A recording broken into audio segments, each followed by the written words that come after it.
In an ever-evolving digital landscape, for your business to thrive, you must adapt or die. Welcome to Marketing in the Age of AI, the podcast helping you harness the power of AI and marketing tools to revitalize and grow your business. And now here's your host, marketing expert and author of Authentic Marketing in the Age of AI, Emmanuel Rose.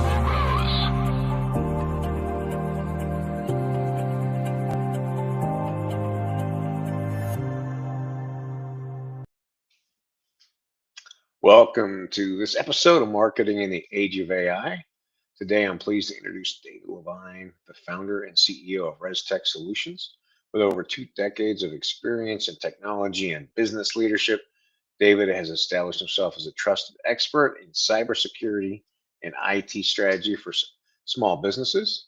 He's made significant contributions to the industry, being a finalist for the MSP Titans of Industry Awards in the legal services category for 2024 and 2025, and earning compliance certificate alongside Galactic Trust Level 1 status for excellence in cybersecurity.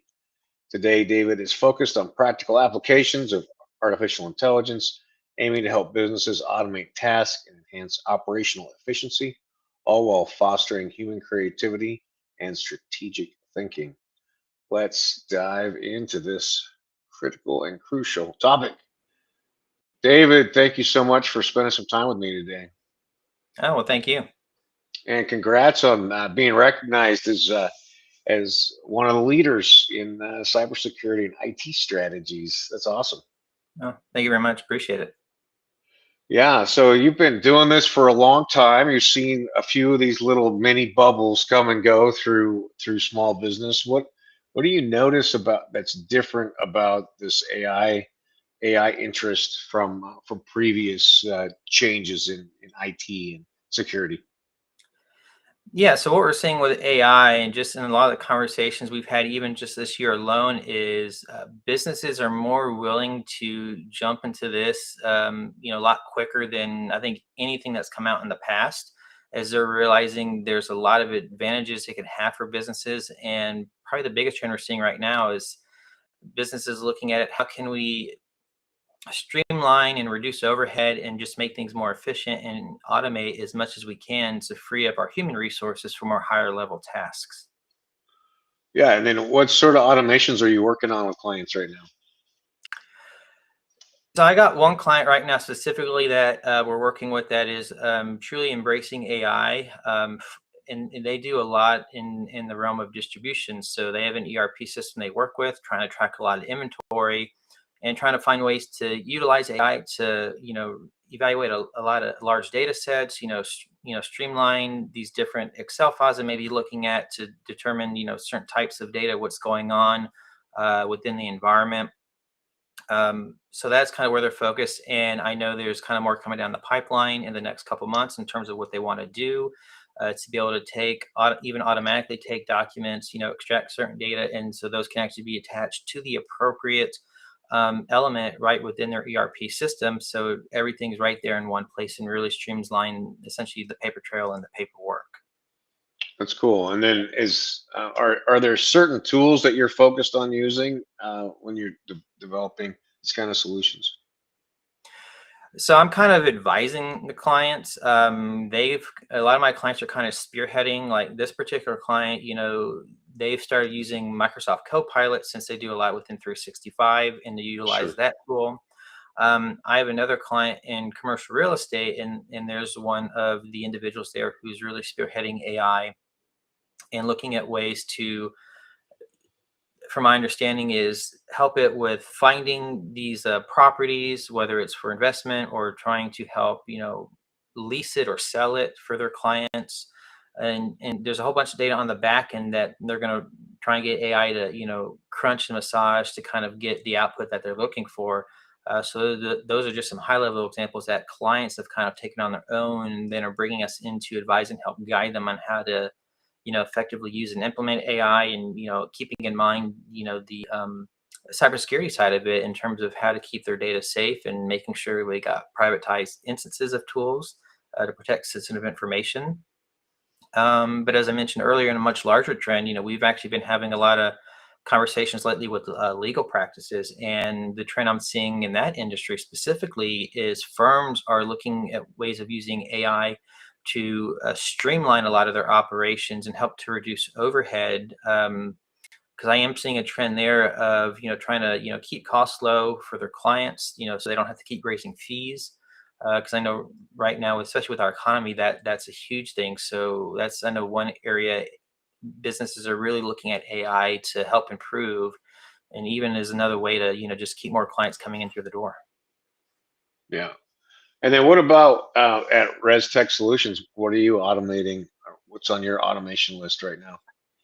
So right now, I'm still focused a lot on fine tuning AI to use it for helping on the marketing side, as I'm still a one-man show. So always looking for ways to streamline and better hone my messaging right now as I'm looking to grow and scale. But one thing I'm soon to be adding as a project is taking on an AI platform that will allow us to build more automations natively within that tool. So then we Cool. can take the same thing and provide that to our clients as well. And so you're building the AI platform? Not building, it's essentially is a platform that we will be able to resell. I see. And then what sort of what, is it like an N8N similar to that, or is it like Make? What's it like? It has components of that. So the original instance of this was really, it gave you access to a lot of the different LLM models that are out there, kind of in one go. And they have, I did inquire, they do have like a few image generation models, but their primary focus is the LLMs, which is pretty much to date where most of our heavy AI usage has been, is using the various LLM tools out there to generate content, evaluate data. And last year, they in Q4 they added and released their own workflow automation component, so kind of like a Make.com or N8N. So it allows us to have one singular platform to have access to multiple models and to do the automation right in there without having to pay for Chat GPT or Gemini or Perplexity, and then separately have to go get a subscription to Make or N8N. So I think it's really going to streamline, and by bringing everything into one place and in one fee.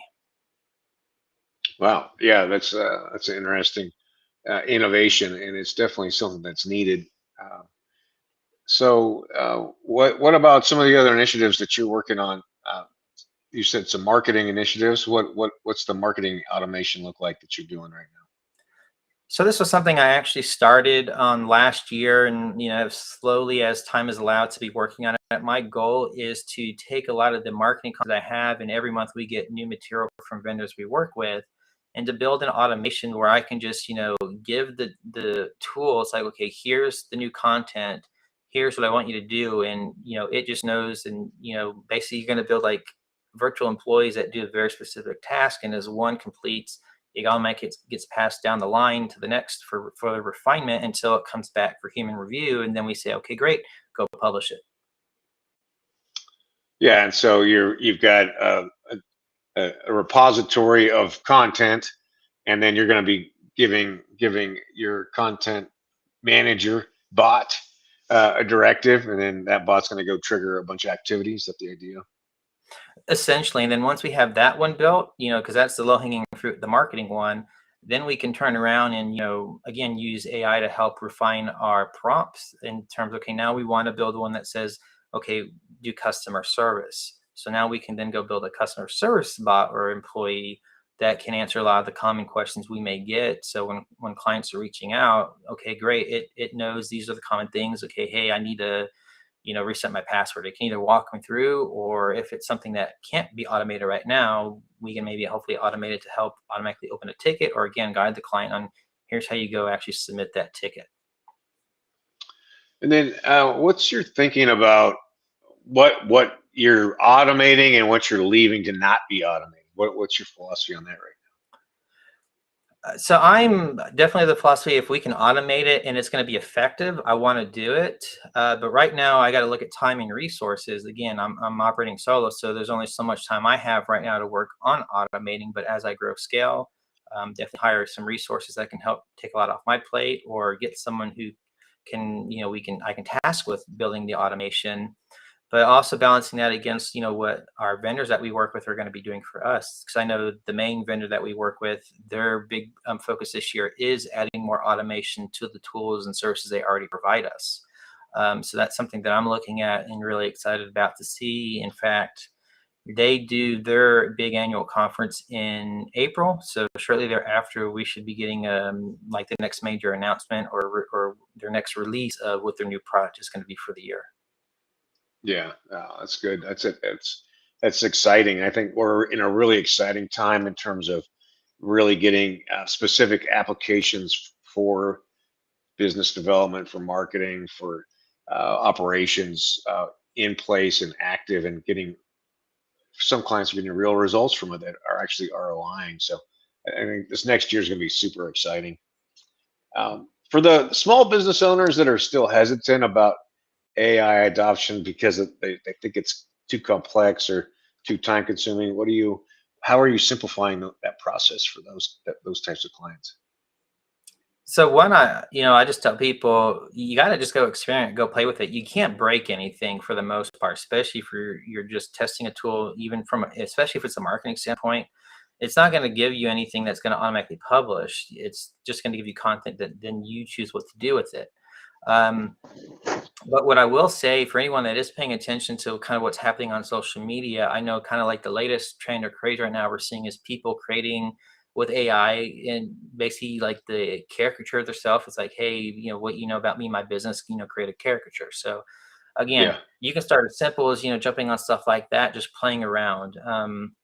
In fact, one thing we did in one of my networking groups is, just 2-3 weeks ago, one of our meetings, we completely pivoted because someone saw something when we were doing a screen share on one of our platforms and was like, hey, I want to know more about that. And we got in this whole conversation because even before this, it was all about, using ChatGPT and turning yourself into a plushie doll.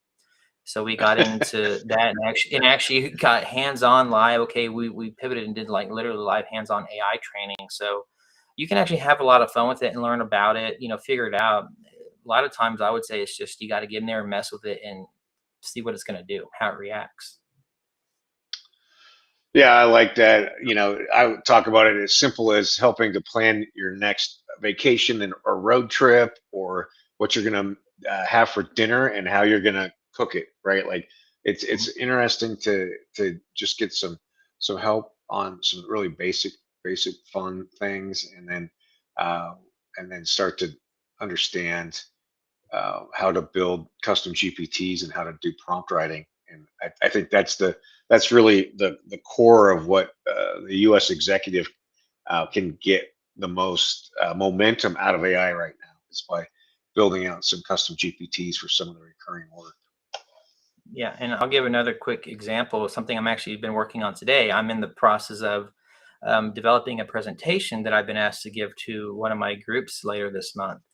And Nice. I took a conversation, a phone call I had with the group owner, and then I had that transcribed and then fed that back into ChatGPT and said, okay, summarize this phone call. And then from there, it started going through, okay, here's what you need to do. And it went actually so far as it's actually along the way, it's actually coaching me how to build this and what to say to go from, not just a technical, but to more of a strategic advisor. So and again, a lot of this comes from, I've worked with my account for, quite some time. So it really has gotten to know me, my business, kind of my quirks, my likes. And so it starts to recognize it's how it can help me further, especially as they're releasing newer, more advanced and smarter models. So again, encourage you, even if you start with a free account, go establish that, build up some history, teach it about yourself and your business.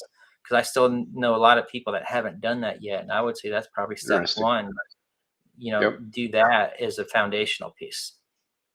Yeah, I like that, and I would recommend for people to go and at least spend the $20 a month for the paid version. That way, you have a little more privacy than on the free version. But yeah, I like that. The other Well, thing even that I the, really even like to the paid oh, go ahead, version, sir. I'll just say because you mentioned Yeah, that, if you really truly want the privacy, you got to upgrade to the business tier, which is more like $30 a user, and then you get more of the privatized instance on ChatGPT, just for clarity for anyone who yeah, is curious about that. I appreciate that. Yeah, and I think it's incumbent upon all of us to keep our ideas and our thoughts and our IP as safe as you can in what's a pretty dynamic security environment.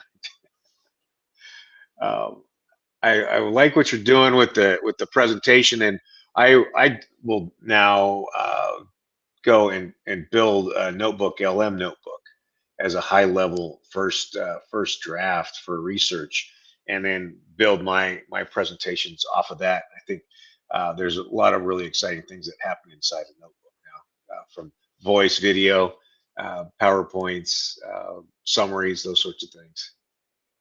Yeah. Yeah, so there's a lot you can do with AI, and I've did several AI workshops. Mostly groups I participated in last year, and just some of the basic research. Just introducing people. Many people were surprised at the amount of different things you can do, such as you can have AI create a song for you. Right. Yeah, it's pretty. It's limited by your imagination and by what you want to create. Well, David, what do you think? What's the kind of the one thing people should be thinking about for 2026 in terms of AI? I mean, the biggest thing is if you're not currently using it, you should be using it because your competitors are, and they'll definitely leave you behind if you're not. But also, I always, think of it from also kind of like a cybersecurity perspective, and what it can do for your business or how it could potentially harm your business. So understanding that as well, I think is going to be a key piece as it continues to develop and becomes more central to every business that's out there.